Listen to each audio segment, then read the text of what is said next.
I hope you agree that often first impressions are the most honest and sometimes the most telling. So today, I'll let you know what I think of this 2010 Porsche 911 997.2 after owning it for an entire week. If you've been watching my videos, you know that I like to match a car to a watch, and today I picked this watch. Let me know in the comments below what this watch is, and at the end of this video, I'll let you know what it is and why I picked it to match with the 911. Let's start with love, and what I love about this car is its size. The current 911, the 992.2, some would say has gotten too bloated, too fat, too big to be a sports car.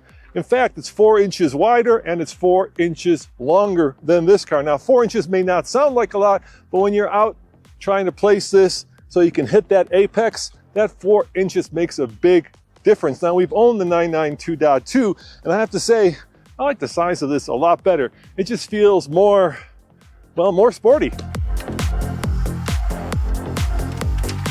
This car is now 16 years old, but that's my number 4. And that is, it's old enough to be in that sweet spot before everything went digital, and yet young enough to be a daily driver. So you can get in here, you could drive it to work, you could drive it to a golf club or dinner with your wife. She'll feel comfortable, and yet it's not confusing.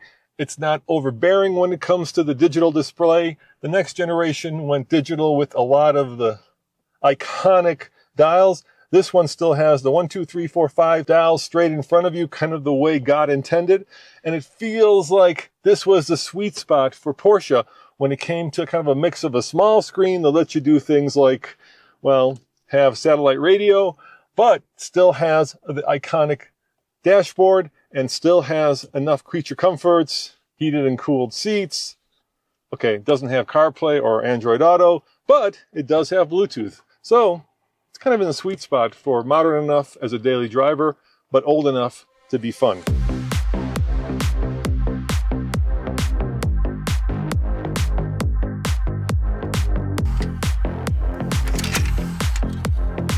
All right, we've come to number 3, and let me demonstrate. Oh God, that is tunnel vision inducing quick. Number 3 has to be just how well this car drives. Let's face it, the turbo is not the GT3 or the GT3 RS.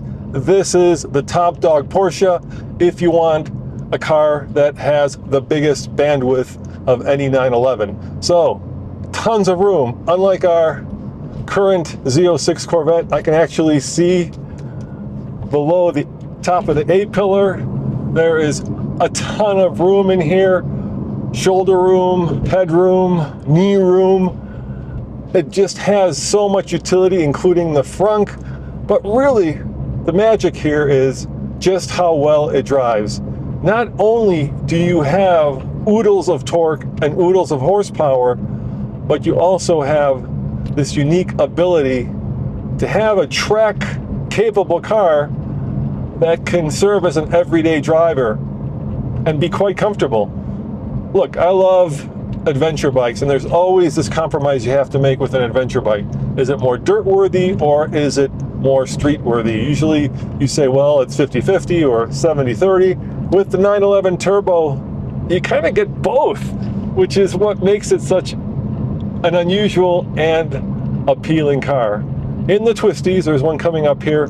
This thing hits an apex like a sniper from 2 miles away taking out an enemy. It's just so easy to place. And part of that, of course, is because of how narrow it is and how it shrinks around you the faster you go. It's also ultimately confidence inspiring. Some cars are a little bit terrifying when it comes to actually pushing them to their envelope, because they don't necessarily communicate what the car is about to do, or they can turn on you and, like an old 911 Turbo, snap oversteer, and the next thing you know, when you're going around that on-ramp and you let off the power, well, you're, facing a lot of hospital bills. This car, ultimately predictable, ultimately super easy to drive quickly, and ultimately just a lot of fun to drive slow. Now it does weigh 3,500 pounds, which is no skinny mini, but in today's electrified world of performance cars, 3,500 pounds for a car with 500 horsepower, that is a ballerina at her best. And I'll take that any day over all the technology that it takes to make a modern car do the same thing that 16 years ago this car did with very little sweat and very little drama. And if you're like me and you love street driving more than track driving, I know that's also a hot take, then less drama is better. You remember the 996, the 911 with the fried egg headlights? Well, the 997 brought that traditional Porsche look back. These big bulges for the headlight binnacle, the Coke bottle shape for the turbo. This feels like a 911 that can draw a direct line from here all the way back to the 356, especially if you look at an inside profile where it kind of looks like somebody took a rather frumpy 356 or a 912 and modernized it, stretched it out, and made it look for the first time like a modern supercar, which it is. All right, we've worked our way to number one. It's going to be a hot take because all of you true Porsche fans are going to hate this, and that is, I love this powertrain. In 2010, Porsche replaced the classic race-derived Metzger engine with this. Its internal code is the MA170. Now, this is a much more modern engine. It produces 500 horsepower, 479 pound-foot of torque. If you don't have the chrono package, it's got variable geometry turbos. It's got kind of a drive sump system, and basically this is a very reliable powertrain. This car actually was tuned, and I detuned it because, well, I didn't need all that horsepower on the road. The issue with the Metzger, well, there are a lot of issues, but the biggest issue is that it's basically a race car derived engine. And for me, I'm not going to take this on the track. I want an engine that's going to last, and I want an engine that's very drivable on the road. And for me, the MA170, internal designations, thank you, Zach, is the way to go. At TFL, I always like to do a bonus, and the bonus love is, well, do you remember as a kid, your grandma perhaps pretty much covered her entire couch in plastic film to keep it safe and spill-proof? Well, that's kind of how I thought about when somebody PPF'd an entire vehicle. In other words, paint protected with film the entire car. And this car is PPF'd. Not just the front, not just the parts that might get hit by rocks, but the entire car. And I thought that's just a silly waste of money because it's expensive. It can cost anywhere from $5,000 to $10,000. And yet, now that I own a car that is PPF'd, I have to say I love it. Not only is it PPF, but there is ceramic coating on the PPF. So washing it is a breeze. When I'm following a truck that might be kicking up a rock, I don't worry about it. So yeah, now I get why people do that to their beloved cars. We've gotten to the point of the video that everybody loves to hate or hates to love, and that's the part where I talk about the top 5 things I hate. And number 5 has got to be these 2 buttons, the Sport and Sport Plus button. Now, this is not the Turbo S. And if you got the Turbo S, these 2 buttons came standard, which meant that you get things like launch control, power boost for 10 seconds. This Turbo did not come with the Sport and Sport Plus. However, a previous owner did try to retrofit it, and apparently it's not easy to do because I have the buttons, but I don't have the functionality. What the previous owner did actually to get around that was to use a Cobb tune, there it is, to replicate what the Sport and Sport Plus package would do. Now, about 10 minutes ago in this video, I said that I don't need more horsepower. What I meant to say was I like reliability than more horsepower. So this engine was tuned. It was a lot quicker. It shifted better.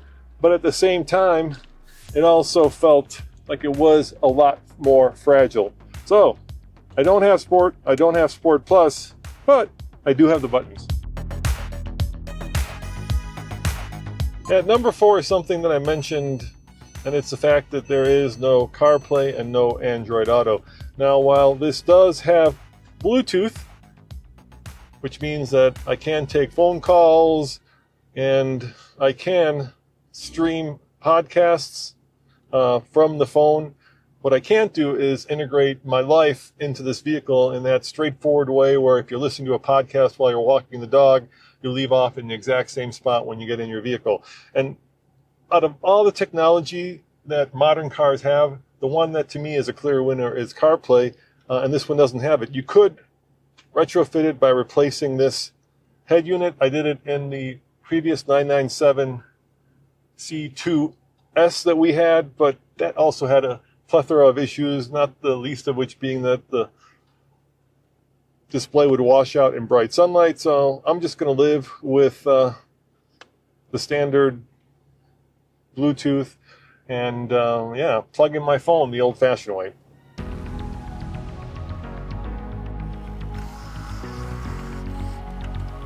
The number 3 thing I don't like about this car is that it's had 4 previous owners, and each of them have made a mark on the car. Some good, wait till you get to the bonus, and some not so good. Apparently the previous owner of this car was a jet fighter pilot, and he decided that the 997.2 turbo wasn't dramatic enough, wasn't fast enough, wasn't capable enough. So he swapped out the traditional coils for Bilsteins, or do you say Bilsteins, to make it more, to make it sharper. But the downside to that is it rides really rough. It's been lowered about 1/2 inch, which I don't mind. I think that's actually a good stance for a turbo. The part I do mind is that, I almost know way too much what the road is doing. Every bump, every pregnant ant that I go over, I can feel. And as a car that I'm hoping will serve as an everyday driver, that's not grand. The other thing that a lot of you may not like is that it's an all-wheel drive car. It's a turbo, which makes for a much more neutral car. In other words, it's much harder to get the back end out. You can't have as much fun with it in the corners. You can't really control it as well with the throttle as you can with the rear wheel steer car. The car kind of has rear wheel bias, but still the front wheels are driven, and so that makes it a different driving experience. There are 2 things that a lot of people today don't like: turbos and all-wheel drive. So the purest 911 would say you need a GTS or a Carrera S that is not turbocharged, because you get that instantaneous throttle response, no turbo lag, and of course you need rear-wheel drive. Of course, most purists don't live in Colorado at 5,000 feet above sea level, where turbos mitigate power loss, and where all-wheel drive makes for a great winter/ski car. So what a lot of you might think as being a negative, I actually value. Oh, and the manual. It doesn't have the manual. And the car I had before this was the 997.1 C2S manual. And I gotta tell you, I am old, but I really like the turbo. I really like the all-wheel drive, and I especially like the PDK in this car. It's quick for for this version. They added paddle shifter, so if you do want to shift it, you can do it. It's actually quicker than a manual version would be, even though the manual versions of this car are crazy expensive because everybody wants that very much engaging driving experience. And as somebody who spends a lot of time in traffic, driving to work, running errands, I really like the automatic, especially this PDK. It just rips shifts, and if you really want performance, you're going to have to give up some engagement, because this is a much quicker car than the manual version, even though the manual version is probably a 40 to 50K premium, because, the 997.2 was the last manual turbo before it went to all automatics or Porsche's PDKs. So you want to save a little bit of money and enjoy your commute to work? Go for the PDK. I know, I'm saying a lot of things that Porsche enthusiasts are gonna hate. And the number 2 thing I hate is that this car has 64,969 miles on it, and it's starting to show its age. There are creaks, there are rattles, which you wouldn't get in a new car. But the most annoying thing is stuff like this. I'll put my seatbelt on, great, and then I go to take it off. I go to take it off. I go to take it off.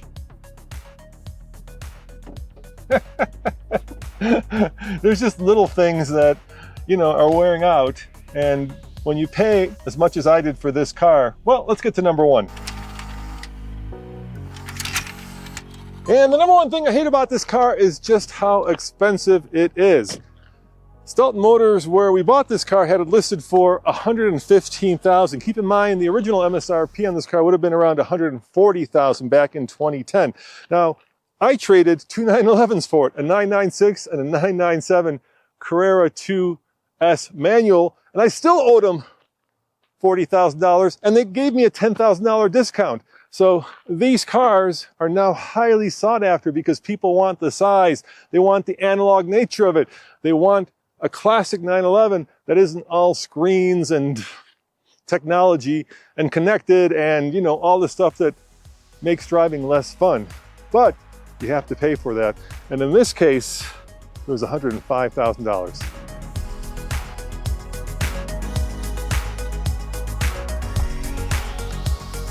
And the bonus thing that I hate about this 911, okay, I don't hate it because I do love the look of these center lock wheels. They are ultimately cool, but there's a problem, and that is the center lock itself. You need 442 pounds of torque to torque them or to untorque them, and then you need a special tool that only Porsche provides, which costs about $5,000. So you pay a lot for the coolness of a center lock wheel, and God help you if you ever have a flat, because, well, I'm gonna have to call Haggerty roadside assistance because I'm not taking this wheel off. All right, I've been bitching and complaining long enough. Keep in mind that we have owned an 87 G-body, 2 996s, a 997 Carrera 2 manual, and a brand new Targa 4S. And out of all of those, I love this car the most. Let's put it in perspective. If you were to get a brand new turbo, it'd be about $250,000. If you got the S, you'd have 7 horsepower versus 500, but on the road, anything more than, let's say, 500 or 600 horsepower is probably a waste. Yes, leave your comments below. But if you want something that is analog, something that isn't overly complicated, something that you drive as opposed to it driving you without all the nannies, this, at least in my mind, is the sweet spot in the 911 range. As always, this is Roman saying, we'll see you guys next time, and check out alltfl.com for more news, views, and real world reviews. Look at that. I could put ski racks up here. Who would have thunk? Today's watch is the Doxa 300T Professional, and just like that 911, this is an iconic watch. What makes it so iconic is that it was one of the first watches, along with the Rolex, to have a helium escape valve. In other words, when you're diving and you decompress, helium molecules get into the watch, and as you decompress it, it can blow out the crystal. So what Doxa and what Rolex, working at the same time but not together, did was they came up with this little valve on the side of the watch that allows the helium to escape while divers were decompressing, which makes the watch the perfect tool for diving. Just like the 911 is the perfect tool for the racetrack. And that's why I picked this watch. The Doxa also can expand the bracelet so that if you're wearing it on the outside of your wetsuit, you have room for the wetsuit. So if you want a dive watch, and if you want the OG, either get a Rolex Submariner, or for those in the know, get the Doxa 300T Professional. If you're wondering how deep you can take this, 1,200 feet, which is what I'm never gonna do.